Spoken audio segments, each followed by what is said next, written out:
2000 Jaguar XJ8L. The hood latch cable came undone on the top of the car. So what I had to do was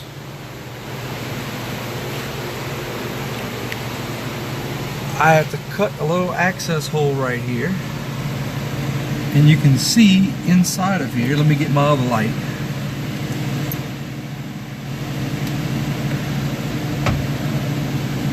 You can see inside of here where the latch is. You have to push this latch back. It's just a little bitty piece that you're going to cut back. That's all it is. No big deal.